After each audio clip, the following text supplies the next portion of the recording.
Hey everybody, this is Perch, and we're going to talk Bloodline Daughter of Blade, which is a new limited series written by Danny Lore, and it introduces Blade's daughter, Brielle Brooks. Now, there was another daughter that was introduced at one point, a different name, kind of a different deal, and then it stopped and it was kind of reworked. But anyway, Bloodline Daughter of Blade, #1, is coming out here in a few short months, and Marvel.com did an interview with the writer Danny Lore, who came off of Champions, has done kind of a small handful of other pieces of work for the company, and it's a long interview.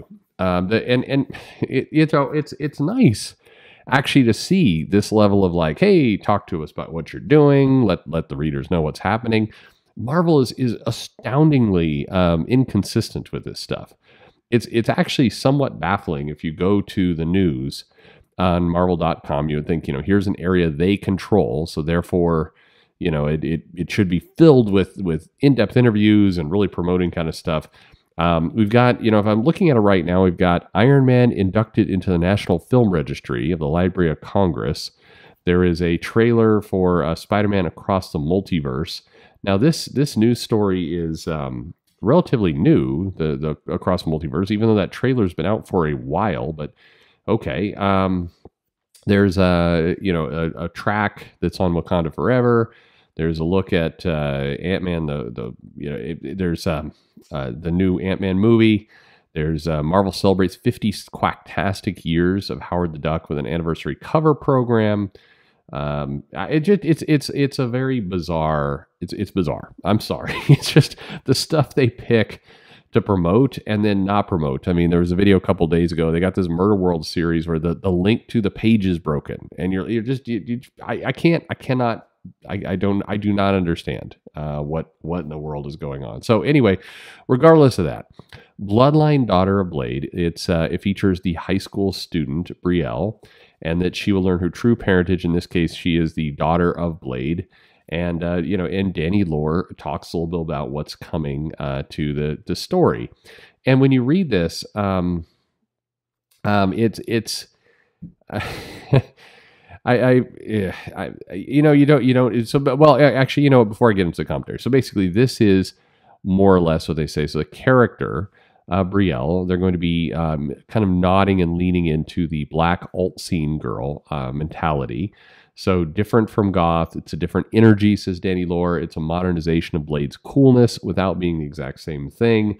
That for me is what connects them. It's kind of very cool leather jacket vibe.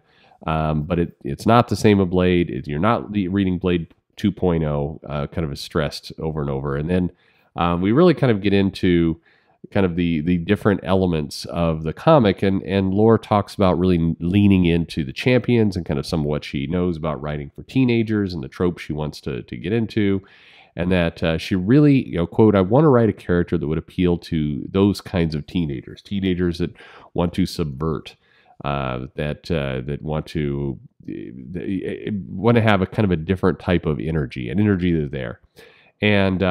And this paragraph kind of identifies what we're going to get in the book. It says, for me, at least, it's this black, edgy girl, visibly, who just still speaks up when people are wrong.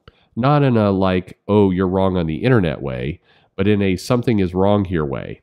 And how often I think it's easy for people to silence that character in the real world. So for me, the heroic part is that character that goes, you don't get to do that to me.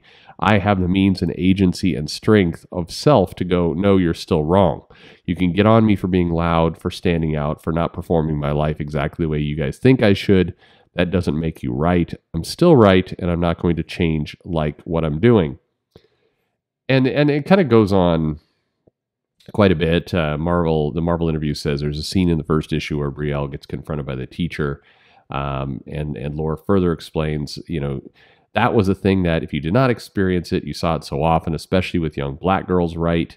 That young black or Hispanic kid in general, where they're seen as louder and more prone to misbehaving, even if they're doing what's right and being stereotyped in a certain way. And that was what we specifically went with in that opening scene. She's not doing anything wrong. She is not performing exactly the way you envision her performing, and that's not bad or wrong. It was also why it was important for Saffron to be so supportive, that the call wasn't coming from inside the house. Okay, so anyway, it goes on. But it's this dynamic that she's describing, and as I'm reading this, I'm like, this is every teen character.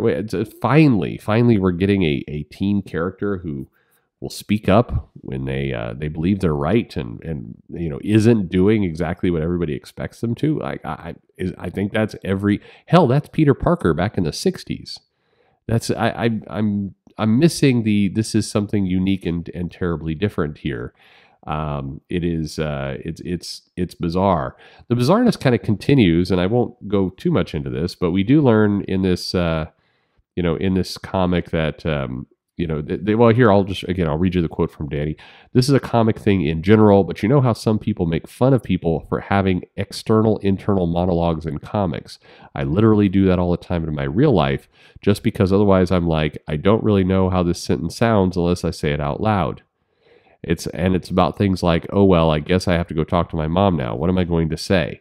I do that in real life, and I feel everybody thinks that people who don't do it in real life and that it's a comic trope, but it's not. It's the way I function. It drives my wife insane. She's like, are you talking to me? No, just myself. It's fine. Ignore it. Anyway, sure. Who doesn't talk to themselves? Why not? Anyway, the book is set in Atlanta. Danny Lore wanted a black superhero in Atlanta, sure.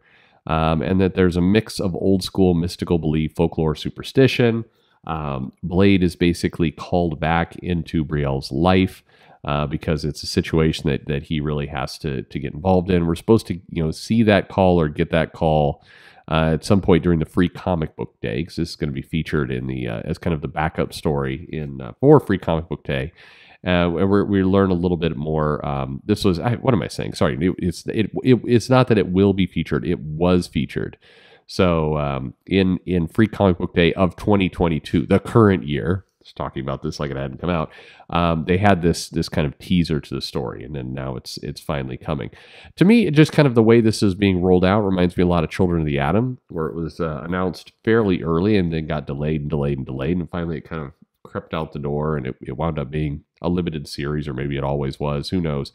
Danny talks about having a lot of supporting characters. I mean, this is a long interview. I'm telling you, it goes on for pages and pages and pages. We do learn a few things. We learn that the antagonist is going to kind of mirror Brielle and be kind of I don't know, you get the feeling it's like a high school rival.